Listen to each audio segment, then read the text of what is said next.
Yeah, we're back. I still don't know if it was a bid or not. Oh, I went. Oh, I win. Yeah, I was gone. Set up oh, for it. Fuck. My friend! No, Shadow, please! No, he's gonna take him away. If you don't rescue them right away, they actually get, like, taken away and you can't get them back until you do a team blast. So, while we were gone, popped on my phone real quick. Why you been Figured I'd scroll through Fuck. Yeah? Figured I'd scroll through some social media. Panda's back. And, Hey, Panda. We're Hi. back. We just Hi. got Hi, back Panda. to... We were on break. Hi. Sorry, what were you saying?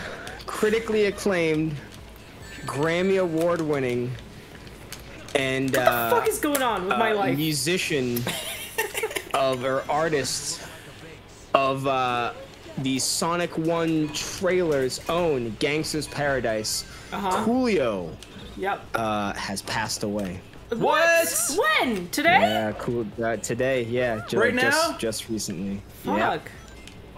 Like literally just saw the news on Facebook. I Damn, had dude. no idea where that was going. Damn. Yeah, you started kind of making a Kelly Clarkson joke, and I was like, I don't know if this is the time. Yeah. Yeah, sad shit, man. Coolio was always, yeah. Well, if that isn't an Ape Arcade exclusive reaction right there. Huh. It's like, you ever had a friend that was like not in school one day, then they come back and you're like, what? Where were you? At who died? And they're like, oh, well, I was actually at like my uncle's funeral. And Yeah. you're like, oh shit. Yeah. Yeah. I've definitely Been like there at once least or twice. yeah, I've definitely made a joke once about like in illness just as like a thing, and then somebody was like, I actually lost my mom to that illness, and I was just like, okay, so I'm just never gonna talk. Cool, we never talk to each other ever again. Yeah. You go your way, I go my way. Cool, great. It's like in The Room, where it's definitely cancer. Yeah, and Anyways. everybody in the audience always goes, "You have cancer." And what was it in the Disaster Artist? Yeah, she's like, does this come back? Yeah, this is never come. And, like, they show her in the audience like talking to her husband. She's just like, "Yeah, it never comes back." Such a funny moment. Wild. He's like, yeah, whatever. It's Hollywood. I don't know why It's I Hollywood gave. movie. I What gave an Tommy answer. Wiseau a Brooklyn accent instead of the weird like. Because he's French all accent. American hero. I am American hero. This guy with this fucking accent is from New Orleans, From the bio. from the Bayou. I'm from Bio. There was also a moment. What? There was a moment in the live, the screening that we saw with Greg Sestero. He like had this like 15-year-old kid. Oh, thank you so much for following us, by Hey, the way. Banda, Brandon. welcome to the arcade officially. Yeah. He had this like 15-year-old kid reading Mark's lines, and Greg was reading Tommy's lines. What the fuck, dude? Whew. And he was like doing like what am I getting at? You got really heated. I don't I know. know. You're getting there. You're getting there. Don't help her. She'll get there. Woo. Anyway, he had a really good Tommy impression is what I'm trying to get at. Where he was like, it was a rooftop Greg scene, had one. right? Yeah. Greg had like a spot on Tommy impression. It was real good. Yeah. He's like, the rooftop scene, right? I think Where so. he's like, so how's Yeah. your sex life? Yeah, that's Yeah. what it was.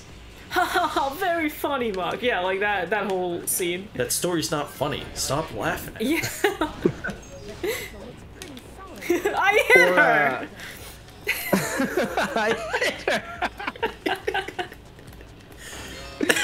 For those of you who may not know, we are talking about a movie called The Room, written, directed, and starring one Tommy Wiseau. Who hasn't known heard of for that room by being now? one of, I don't know, there's probably a lot of people. I out think there. it's a timely thing that will eventually leave like You're right. the zeitgeist. Because right. it's like, Yes. without knowing too much of the story, if you just watch that movie, I don't think it has as much of an impact as it does now. Yeah. Because you see You're probably stupid. like, this is just a bad movie. Yeah, I've seen stupid shit like on the regular. Like, this is nothing. Yeah. But back then, like, Back then, it was very bizarre. Yeah, it was Yeah. like it was a product of its time. I feel like if Yes, something like it is that a came out movie, now, it would seem a little too on purpose, but at the time it was like, no, Yeah. he really wanted to make that like a legitimate movie. We definitely live in a very like satirical time right now where, you know, no matter what you do, it's kind of like, are you doing that on purpose, or is this really something that just happened on accident, so people don't really take shit too seriously. Yeah. But yeah, known as being one of the possibly one of the worst movies of all time. Became a cult following a couple years after it was released. Definitely check it out if you've never seen it. It's a fun time. Watch it with some friends. Obviously, do not take anything seriously whatsoever. Yeah. Well, not that you even can. It's kind of difficult to take that movie seriously. But yeah, it's definitely one of those things that you have to enjoy in like a group setting. I feel like it's like best. Yeah, the movie is plagued with editing fails and way too much ADR. Just awful dialogue. And it's all very funny. It's definitely like borderline pornographic at times. So like, no, it's not. Yes. you don't think It's not so? pornographic. There's a lot of There's ass. a lot of pornographic, ass. but there Well, there's is tits too. You see Lisa's There's tits. 4 very long sex scenes where there is a Very little bit long. of nudity, but Like it's about music, probably music 15 video, like minutes, 20 minutes in total worth of sex scenes. It's like what But it's kind of the same sex scene over and over. It's like, well, it literally is. It's It just the is, same yeah. shot. Saying that's pornographic is like what a priest would say about it. Okay, fine. Maybe I'm It's just just really in. prude. Father. Oh, whoa! Like, it's so silly. It's like, yeah, some horny dude wrote this script so he could mac on some girls and see some titties. Well, it's kind of a weird thing to think about, right? Because like, there's the idea that he just like made the movie because he wanted a bunch of friends to like hang out and like throw a football around with. But it's like, did he also kind of make the movie so he could finally fuck? Oh yeah, 100%. Because in the book, Greg goes into detail about how he would like call casting groups the day of to get women there, and then would just make out with them for the like audition. Weird. Yeah, in Oh, front of Tommy. everyone. He would line them out in You're the lonely, studio man. parking lot, and then say like, "I throw a snake at you," and they'd be like, "What?" And then he like makes out with them. yeah, and then he'd be like, "All right, get out of here." The snake is my penis. But he would just do random stuff. He'd be like, "Oh, now you're on fire," and the only girl. Oh, that's why in the Disaster Artist they kind of have that like bit where they're auditioning. They're like, oh, now this, now it's that. Yeah, because girls, like most actresses, wouldn't do that. Like they wouldn't. They were just like, "What are you talking about?" Yeah. No. But the girl that got the part is Yeah, did it. Juliette Danielle. And they made out a lot in the audition. So Well, that sucks. Do you think he ever made one of them come over and just like wash his car for an audition? only if she wore this really skimpy bikini.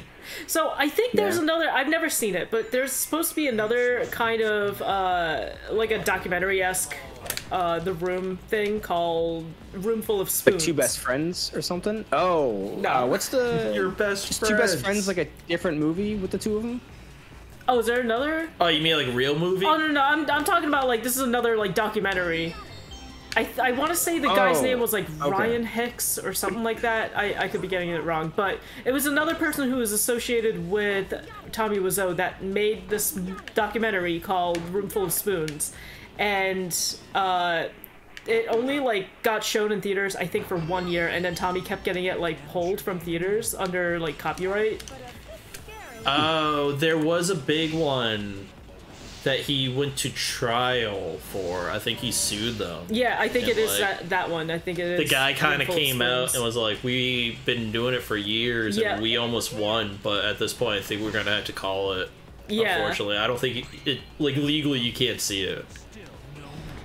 Yeah, I'm pretty sure it's the same one, and I'm curious to see it. I wonder if there is any way, like, illegally maybe. Well, it could get leaked. Right. Like, oh, I forgot to wipe my hard drive, and now it's out there. Fuck! All right, we're flying. We're flying out of here. No, you're just falling. Falling with So style. I did look it up because I was pretty sure I did know of one. There is a movie that came out in 2017 called Best Friends, and it does star Tommy Wiseau and Greg Sestero. A drifter and a quirky mortician both learn a lesson about friendship and loyalty when they form an unlikely business partnership that becomes complicated by paranoia. So they it's actually listed as did a thriller comedy. Yeah, they did another do. movie together. I had no idea that they did other stuff. Tommy's together. done movies, I think, without Greg too. Well, yeah, he's done the House That Bleeds on Alex. Yeah, and he's done like.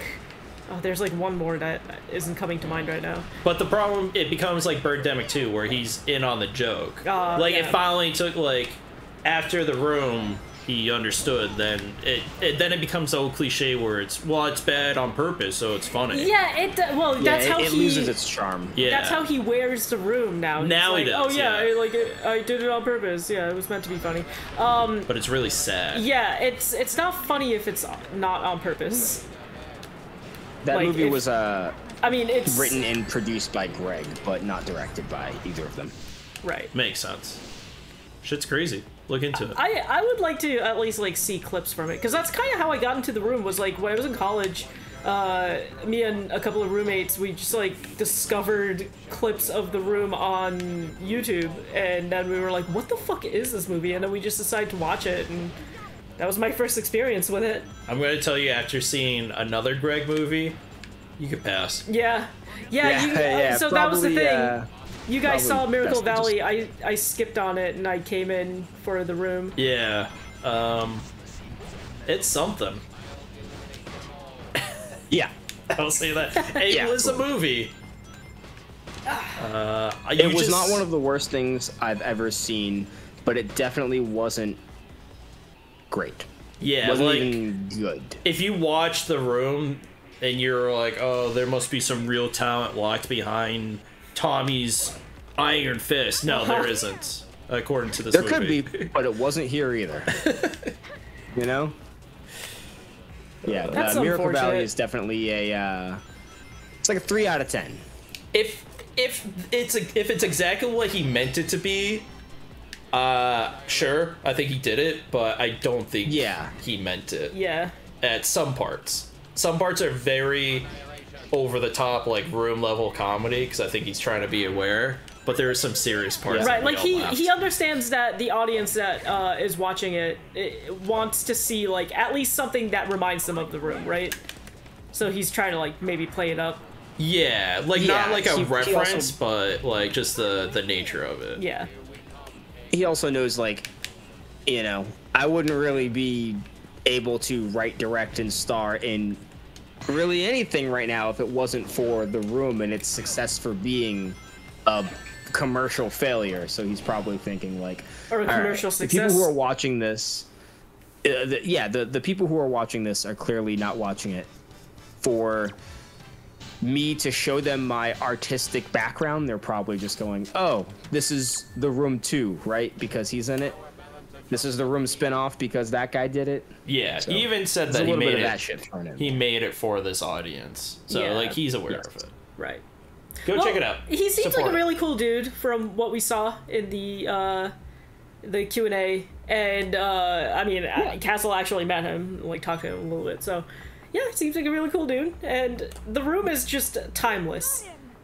I can watch that movie over and over with as many people as it takes to get it to be more known than it is. He was not an asshole. He was very nice and very respectful. You know, granted, he seemed like he was a little kind of just maybe over it a little bit.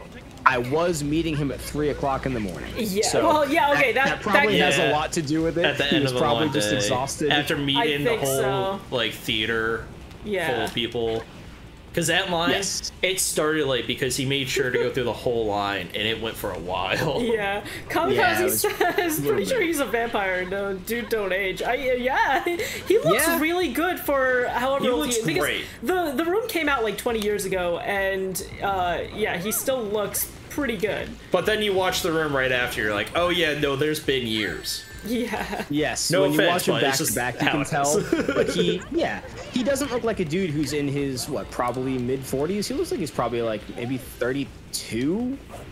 Yeah, something like that, something like like early that. 30s. That's impressive. He looks good. He is. looks like he Oh, takes boy. care of himself. He drinks from the same fountain of youth that Billy Joe Armstrong drinks from. Fucking seriously. Like, that dude went from being like 19 to being in his mid 20s and never left. He stayed there. Yeah, Give me a he's ring, just give me a stayed there ring. forever.